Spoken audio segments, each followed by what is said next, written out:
I hope that this recognition of the territories that we're on is also present throughout my comments tonight, as well as my life more generally, which I spend on Coast Salish territories. And I also want to say that Pauline couldn't be here with me, which is so sad. You would have loved her. But also, so even though I'm speaking solo, all of my comments come from collective analysis and struggle. I have no claim to originality or authorship tonight. I'll be spending most of my time responding to maybe one of the extremely daunting questions that was posed of the panel tonight, but first I want to give some context. I'm a member of the Alliance Against Displacement, AAD, which is a grassroots organization that's committed to ending displacement and dispossession that result from capitalism, colonialism, imperialism, and other interlocking systems of violence. This work takes multiple forms. It includes organizing tent cities like Anita Place in Maple Ridge and the recently dismantled Sugar Mountain in the downtown east side. Doing that work, we've seen how tent cities save lives as sites of survival, harm reduction, and community building, and also create change as sites of confrontation, resistance, and struggle. AAD also organizes tenants in Burnaby, where renters are at risk of losing their homes because developers are tearing down low-income housing to build luxury condos. We also organize tenants in Victoria, specifically tenants living in supportive housing, where they're denied their rights under the Residential Tenancy Act and face surveillance, control, and abuse. This campaign in Victoria has helped us see that housing justice means tenant-run housing, not institutionalized housing, which just serves as another means of policing and empowering, or policing and disempowering already marginalized people. So these are some of the experiences that I drew on while trying to figure out exactly what I was going to say to all of you this evening. While I was preparing my comments for this panel on the city as a site of struggle, one of the questions that I kept coming back to was, what city? So I grew up in East Vancouver, and like a lot of inner city kids, I stuck pretty close to home growing up. I was raised by a single mom. She still doesn't have her driver's license. So Surrey, for example, was really more of an idea to me than any kind of reality.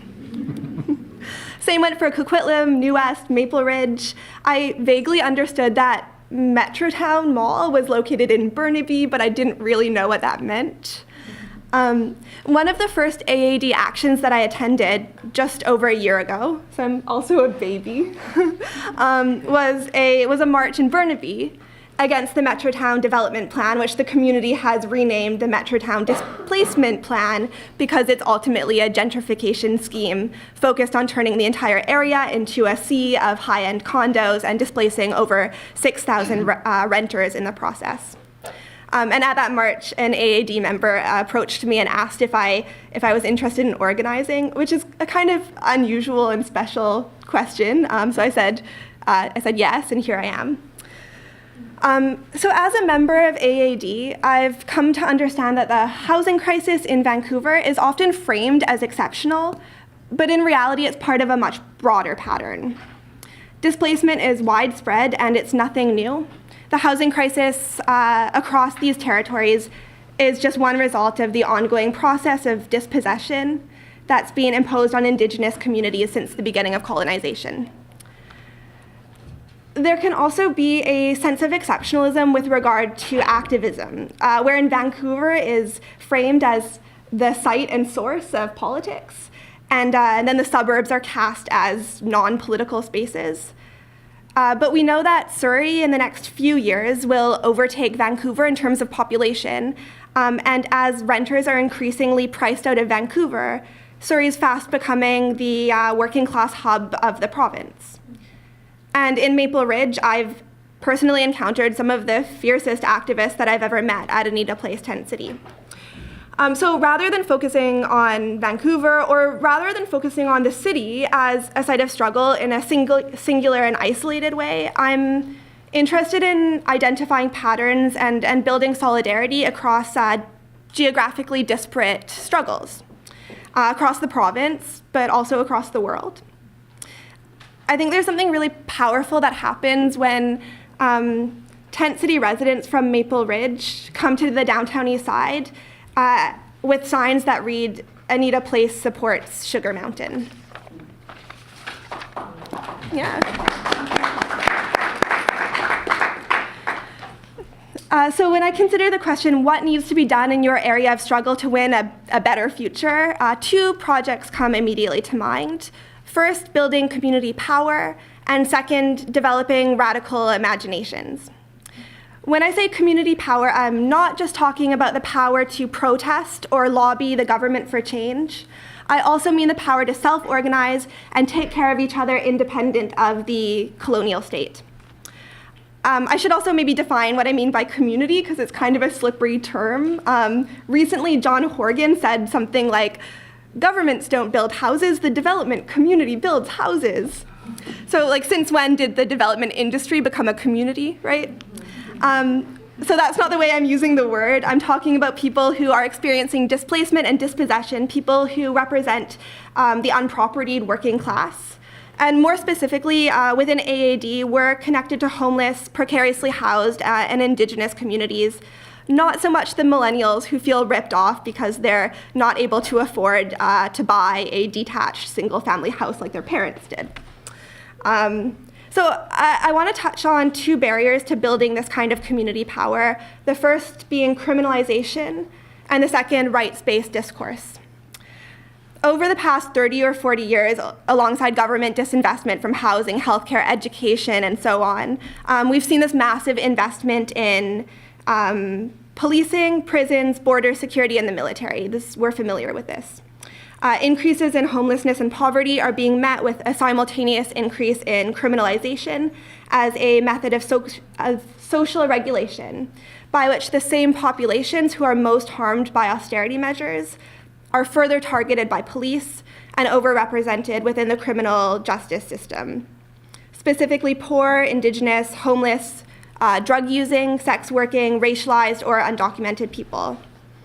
Which is to say, if you're unable to participate in private property ownership or consumer capitalism more generally, you're cast as a threat. Your poverty is moralized, and your survival methods are punished. People who are forced to carry out survival activities in the public eye, whether that means sleeping, using drugs, or engaging in sex work, these people become targets for police intervention and violence. Living on the street also means being vulnerable to the supposedly benevolent powers of social workers, healthcare professionals, and housing providers, who ultimately restrict people's capacity for autonomous decision-making by treating them as individual clients and by collaborating with the police and the carceral state more broadly. I want to dwell for just another moment on supportive housing specifically by quoting a resident of Anita Place, David Cudmore. Recently he said, "The problem with supportive housing is that you're locked in, staff control your guests, cameras watch you 24/7 and send surveillance to the police. The message from supportive housing is that there's something wrong with us. But there's nothing wrong with us. There's something wrong with a society that makes us poor and homeless." So taken together, the hard and soft forces of criminalization constitute the state apparatus that surveils, controls, punishes, and dismantles collective power. In the case of Sugar Mountain Tent City in the downtown east side, the tent city wasn't ultimately crushed by the brute force of the police. Nobody was thrown in jail for violating an eviction notice. Rather, the site was dismantled by city workers who showed up with heavy machinery at 7 a.m. in the morning just a week before Christmas in the snow. And the justification that allowed for the destruction of the tent city was the city of Vancouver's plan to build temporary modular housing on the site, housing that would be staffed by PHS, by Portland Hotel Society, the same supportive housing provider that in Victoria has denied tenants their RTA rights, evicted people for organizing, and brought cops into meetings with tenants. I think that we can only understand this as an attempt to politically disempower homeless people, reflective of a broader state project of containing and repressing attempts to build community power. So in this context, we can understand the discourse of rights might have a particular allure. When a tent city is threatened with an injunction, the impulse to say, no, I have a right to this land is understandable, but I think that this response is problematic in a couple of ways. First, we're talking about fighting for the right for stolen Indigenous land, and we're turning to the colonial state to guarantee that right.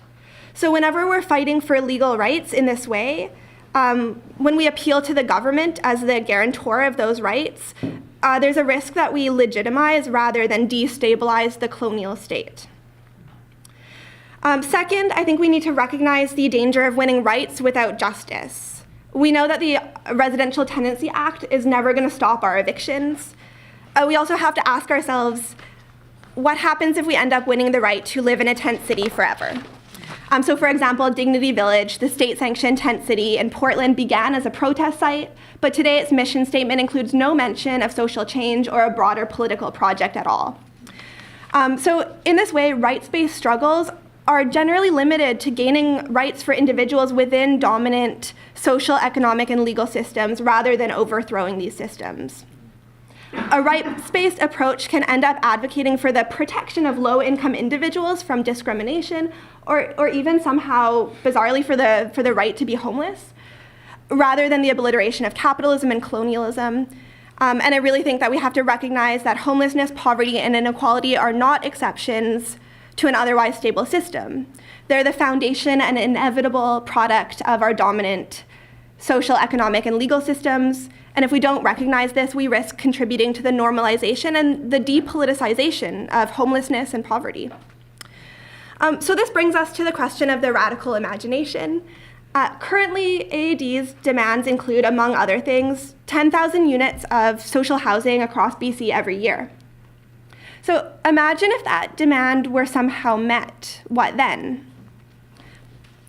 I was born about a month after the Berlin Wall fell, and I've never known a world that wasn't deeply shaped by the TINA doctrine or by this idea that there's no alternative to the free market. But also what's interesting is that most people my age, the majority of people my age or younger, actually reject capitalism, at least according to this one Harvard University poll.